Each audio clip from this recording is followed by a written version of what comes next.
I'm on the trail of the real Jesse James. He died when he was only 34. Or did he? Some say he faked his own death to escape the law. The truth is in his bones. I go to a creepy old castle.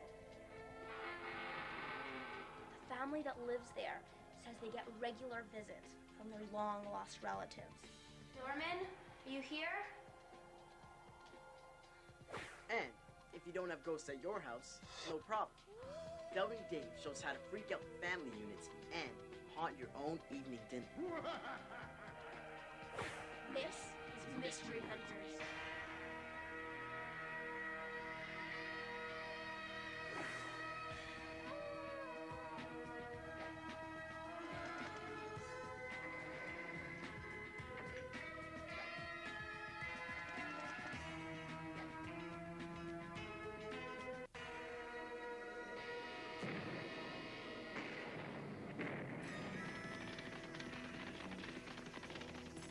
After the American Civil War, the Wild West is full of outlaws.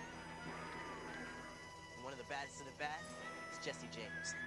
Jesse and his brother Frank head up the James gang. Then, on April 3rd, 1882, The law finally catches up with Jesse. Whoa, George. Or does it? I'm on the trail of Jesse James to find out if he got away with the biggest con of his criminal career. It all starts when the James gang messes up a robbery. Jesse, his wife, and 2 children go into hiding in Missouri using fake identities. This is the house where Jesse James was hiding out under the fake name Tom Howard.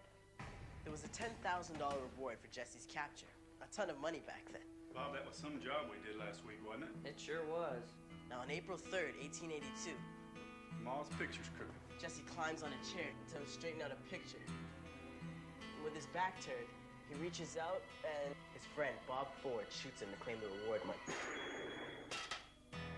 There's evidence that someone was shot here, all right. I can see the spot where the bullet went in. Now, over the years, people have chipped away at it, so they've had to put up this frame to protect it. This is where Jesse James' body was buried. He was 34 years old when he was shot. According to the official story, many people watched as the outlaw's coffin got lowered into the grave. But was it really Jesse they saw buried that day? Some people say he faked his own death and got away. I'm on the farm where Jesse James grew up. It's now a museum.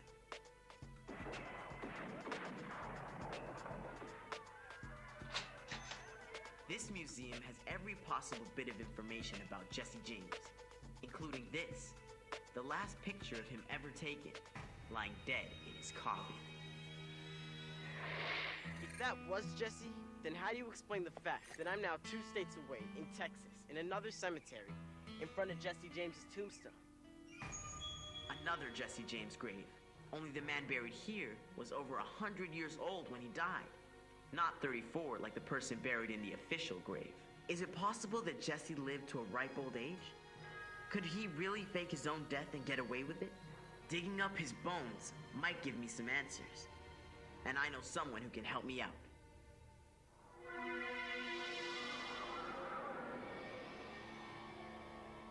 This is Leslie Castle. The Leslie family has owned this property for hundreds of years. Members of the family still live here. But the strange part is, some of them are dead.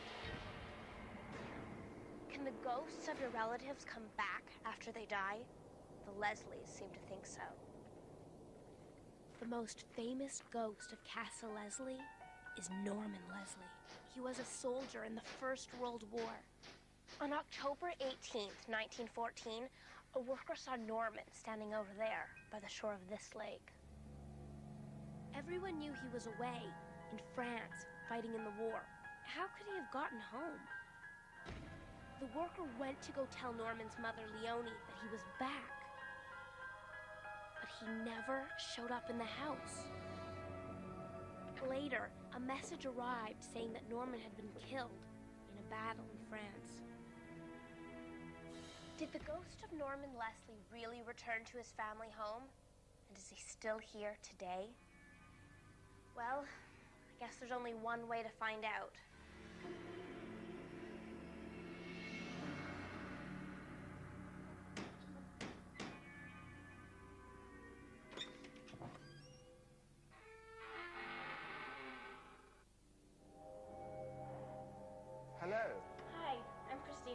I'm Tarka. Nice to meet you. Come on in. This is Tarka King. He grew up in the castle. Is this a portrait of Norman? Yes, it is. Norman was your great uncle. Did you ever see his ghost while you were living here? I have as a child, but I didn't know at the time it was Norman. As a kid, Tarka remembers always seeing an adult walk into his bedroom, past the bed in which he was lying, and into his closet. He never thought much of it until one day. We did comment to my parents that who was the grown-up that was coming into our bedroom and always going into the cupboard. They never seemed to come out. There was a stunned silence from my parents. You must have been terrified. Tarka thinks that the adult he used to see coming into his room was Norman's ghost. That's scary. It makes the hair on the back of your neck stand up. This is the room Tarka is talking about.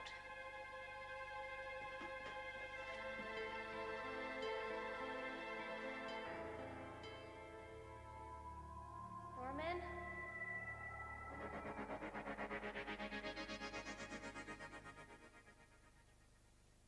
You don't have to live in a castle to be haunted by the ghosts of dead relatives. David! You left this in the bathroom again. Thanks, Nana. Just ask Nicola Forker. She knows exactly what I'm talking about. Take a look on the Mystery Illustrator. Dear Doubting Dave, my granddad passed away a few years ago. But I believe that his ghost is still at our house.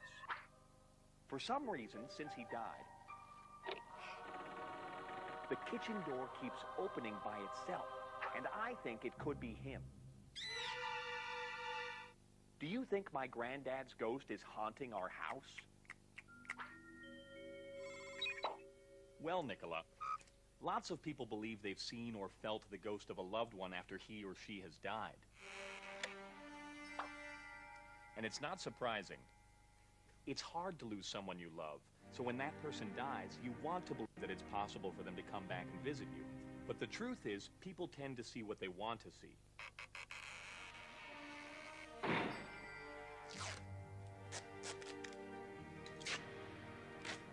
But so far, even though lots of people say they've seen them, there's no real proof that ghosts exist. Of course, it's still creepy when something in your house looks like it's moving on its own. But any carpenter will tell you that usually when doors open by themselves, it's because the door or the door frame or even your house is a little crooked.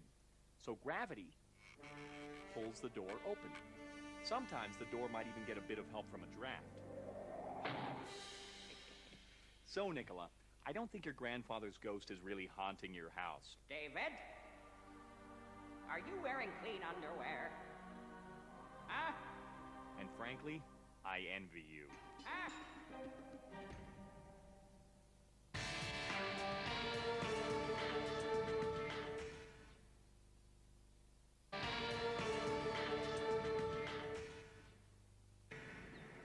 I'm on the trail of outlaw Jesse James. There's evidence that he faked his own death in Missouri to escape the law and then lived 70 more years here in Texas under another name. Jesse Woodson James. September 5th, 1847 to August 15th, 1951. That's almost 104 years old. Look, it even says, supposedly killed in 1882. So was Jesse really killed in Missouri at the age of 34? Or did he live to be over 100 here in Texas? One man and two corpses. Who is the real Jesse James? Maybe this man's death certificate will give me a clue about who he really is. It's right here. Jesse Woodson James, August 15th, 1951. Yes, that's when Sheriff Orrin Baker was in office. How can I find Sheriff Baker? Well, Sheriff Baker is deceased, but his daughter lives a couple of miles from here. Maybe she can tell me if this guy in Texas is really Jesse James. Hello? Hello, my name's Araya. I'm investigating the mystery of Jesse James. Are you Sheriff Baker's daughter? Yes, I am. I'm Bursanoy Baker McAtee. Rod, Daddy knew that he had Jesse James. Versanoy told me about an old man that her father knew as J. Frank Dalton. Why did your father think that J. Frank Dalton was really Jesse James? See, right here is a report that he made. When the old man died, her father was one of the people who inspected the body. And what did they find? Bullet wounds on the head, one between his eyes at the hairline. Definitely sounds like an outlaw. These were some of the markings that the U.S. Marshals were looking for to identify Jesse. Reportedly, he had about 32 bullet wounds. Many important markings matched, including this tattoo. Text wise. So is the guy in the official grave Jesse, or is J. Frank Dalton Jesse? I'm not sure what to make of the story of J. Frank Dalton, because I found a website that says this man is the real Jesse James. He also lived to be old.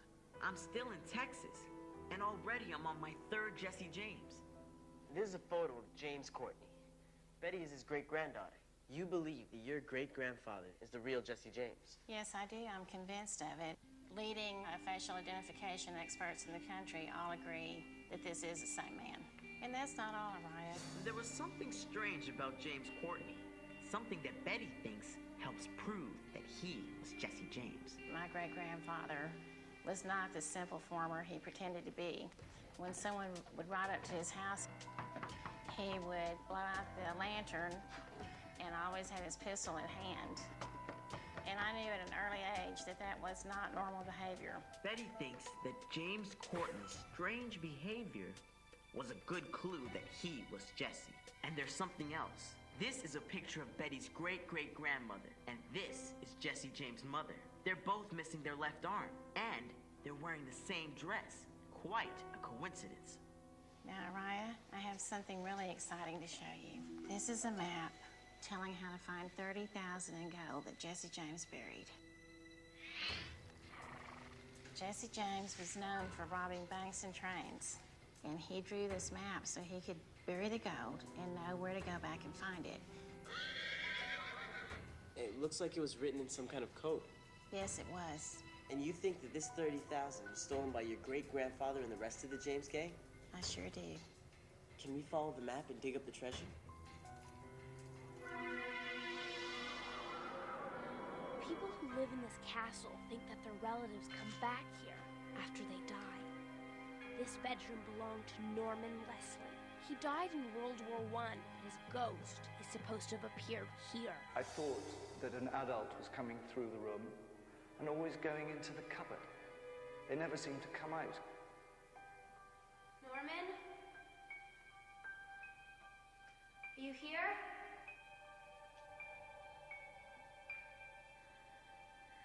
This is really creepy. That must be the cupboard where Tarka said Norman vanished.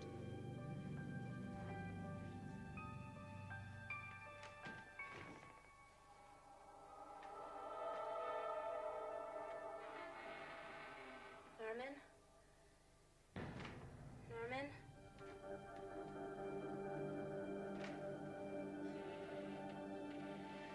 I guess he isn't here. But it's still really creepy. Sammy Leslie is Tarka's cousin and the manager of Castle Leslie. The Leslie home is now a hotel and restaurant. Sammy has her own story of when Norman appeared in this room to help her out of a family crisis. Is Norman's ghost still haunting Castle Leslie? I think he may have come back for a reason.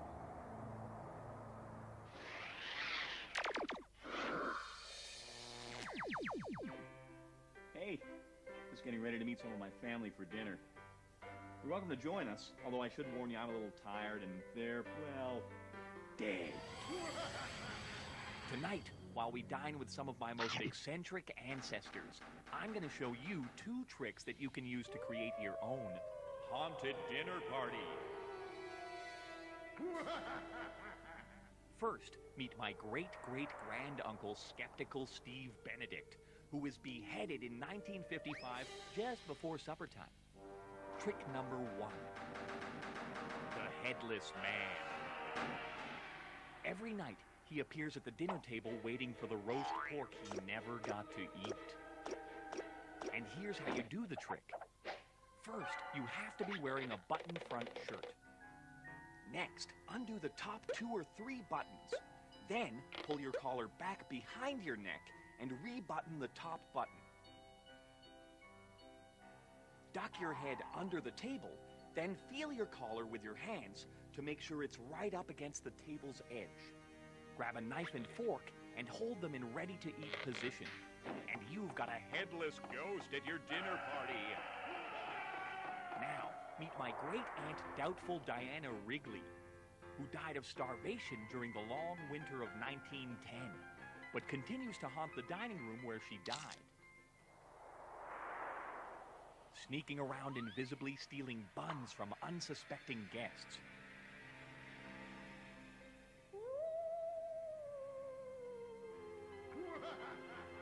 Here's how you do trick number 2, the floating bun of death. When no one's looking, lay your cloth napkin over a fork on the table in front of you. The handle of the fork should be under the inner right corner of the napkin. Then, start telling a story about a ghost that haunts the dining room as you pick up a bun and put it under the napkin right in the middle. Secretly stick the bun onto the end of the fork. Then, grab the napkin with both hands by the corners nearest you. Your right hand also grabs the very end of the fork handle. Keep talking about how the ghost tries to steal food as you use the fork like a lever, pushing the bun up and lifting the napkin with it. Because your hands are nowhere near it, it looks like the bun is floating up by itself. Just act like you're trying to hang on to the napkin. And that's it. Of course, you don't have to use the ghosts I made up here. Everybody's got some crazy ancestors they can turn into ghost stories, huh?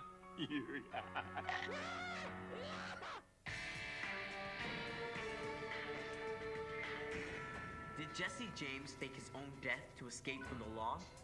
Betty Duke says he was her great-grandfather, and that she has a map to his buried loot. Can we follow the map and dig up your great-grandfather's treasure? The map uses a secret code to protect the location of the gold. Sorry, Araya, but no one's been able to figure out the code. Oh. I do have this diary that was in his saddlebags when he came to Texas in 1871. Was Betty's grandfather the real Jesse James? This diary might have a clue that will help me solve the mystery. Hey, this page is marked J. James. Yes, and that's just one more piece of evidence that leads me to believe that he was Jesse James. So who do you think was shot and buried in 1882 if it wasn't Jesse James? I believe it was Robert Woodson Height. He was also in the James gang. I believe that Bob Ford made arrangements to shoot Wood Height and pass him off as Jesse James. Betty Duke's case is pretty convincing. And there's also the story of J. Frank Dalton, the Jesse who lived to be 104.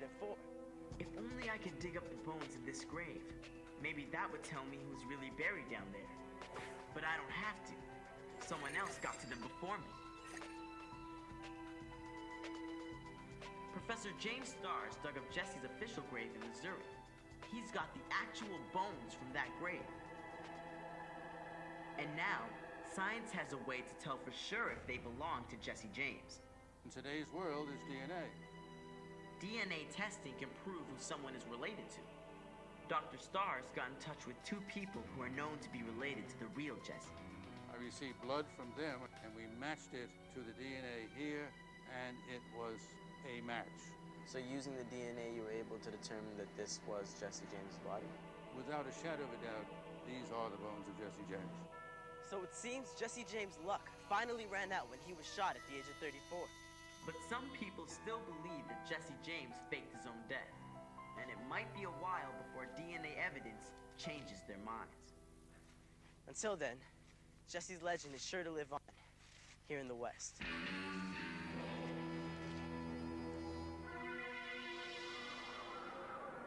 The people at Castle Leslie believe their dead relatives are coming back here as ghosts. One of the ghosts, Norman Leslie, appeared to 3 different couples who were staying in this room. The first couple said they were awakened by a soft light. They said they saw a man looking for something in the chest of drawers. Then he vanished. another couple were also awakened by a light and saw a man. But this time, he held up some papers and smiled.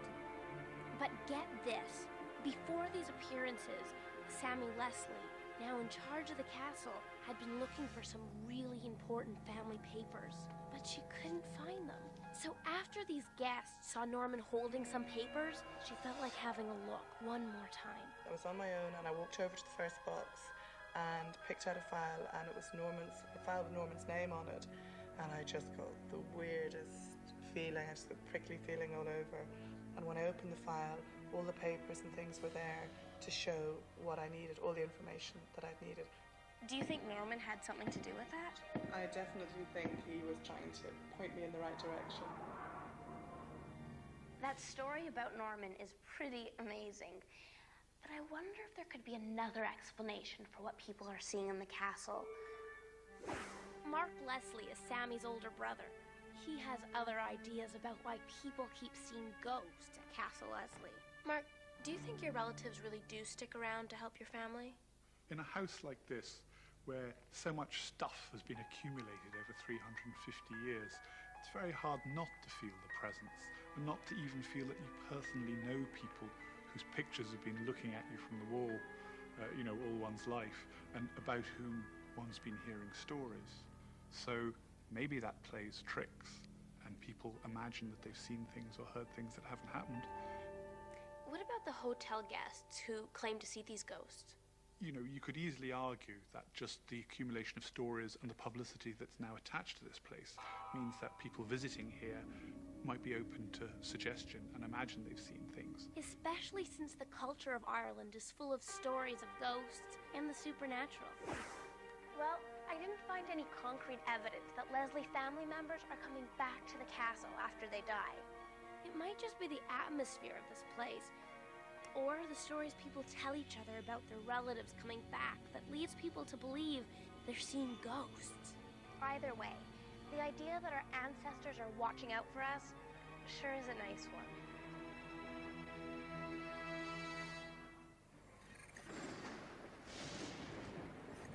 Turns out, the Leslie family say that the relatives aren't even the only ghosts that hang around there.